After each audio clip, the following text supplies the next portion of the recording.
on vous mettait dans le train et vous arriviez, vous débarquiez, moi je vous attendais devant la librairie.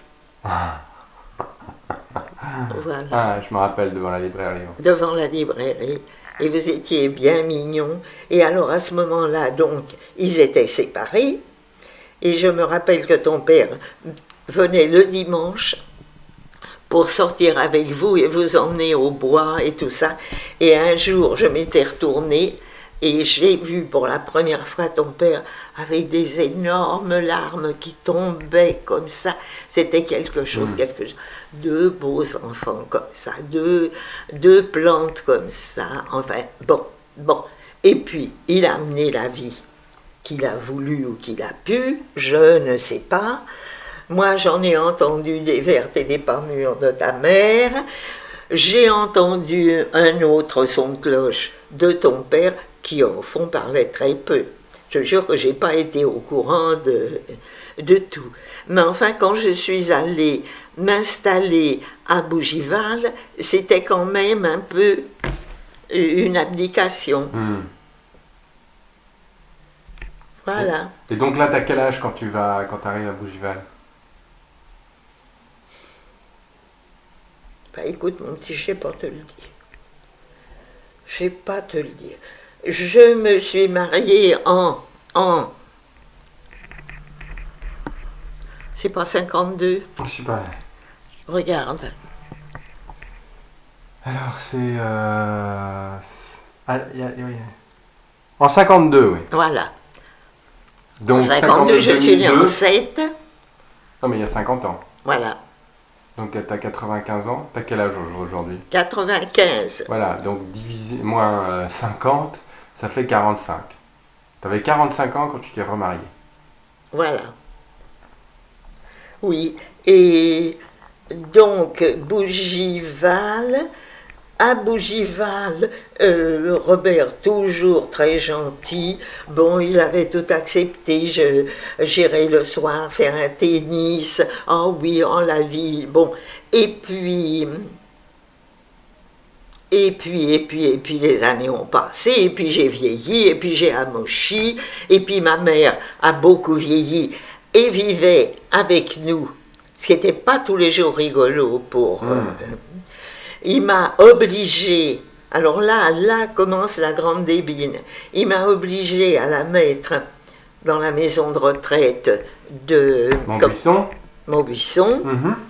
Bah, ce qui était normal maintenant. Où elle a été très malheureuse. Oui, mais elle était... Elle dégringolait, terriblement.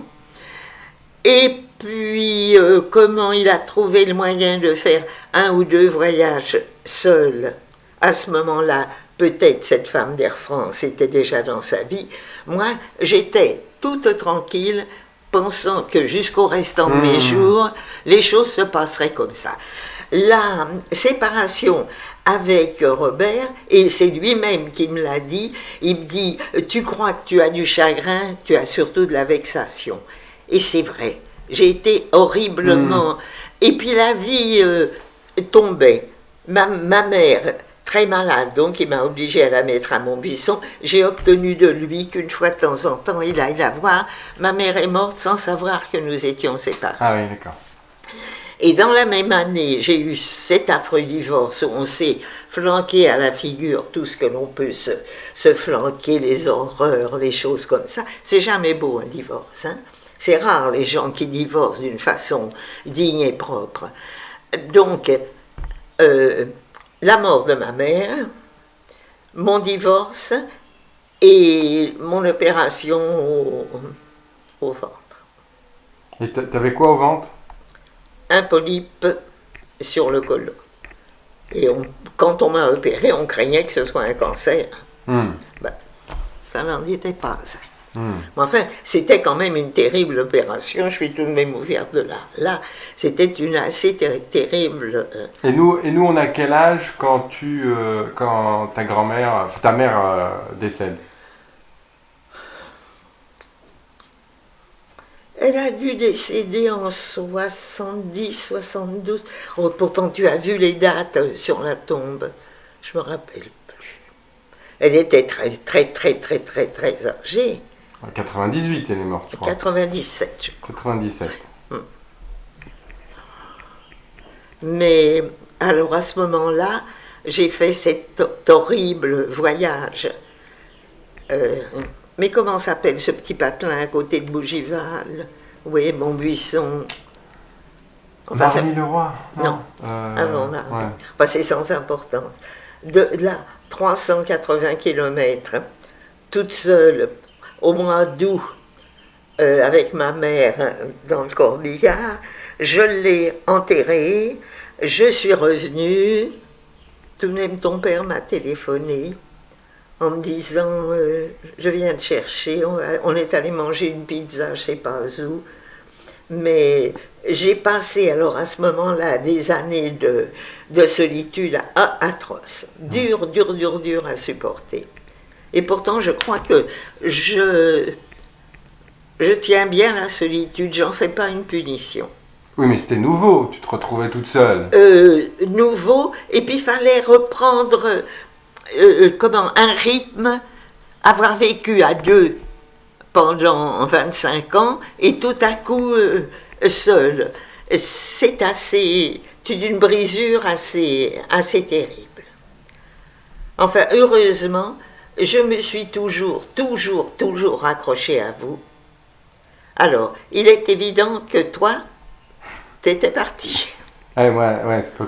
Voilà. Et la ronde des Fernandez continuait. Quand l'un revenait, l'autre partait. Ah oui. Ben oui, t'es parti en Inde, t'es parti aux États-Unis d'abord. Et je dois dire que le voyage des gens qu'on aime, enfin l'éloignement des gens qu'on aime, vous brouille et vous trouble beaucoup votre vie à vous. L'éloignement est une chose. Par moments, moi, j'étais déroutée. Ton père, presque jamais là. Quand il n'était pas en Amérique, c'est qu'il était en Thaïlande, ou au Népal, ou au moment où j'aurais eu plus besoin. Bon, ben c'est ça, c'est une vie. Et maintenant, on va bientôt plus en parler. Est-ce que c'est arrêté ou pas? Voilà, c'est arrêté. Bon.